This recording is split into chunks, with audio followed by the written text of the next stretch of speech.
তুমি ভাবছো একটা নাম, একটা ভাবনা, একটা কাহিনী এত গোপন কেন? কারণ এটা শুধু নাম না, একটা নতুন ইতিহাসের শুরু।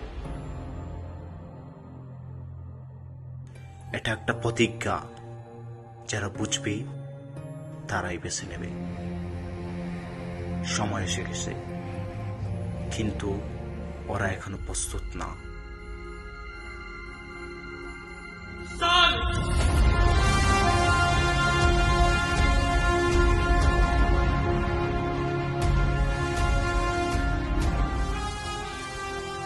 Nobel Fitz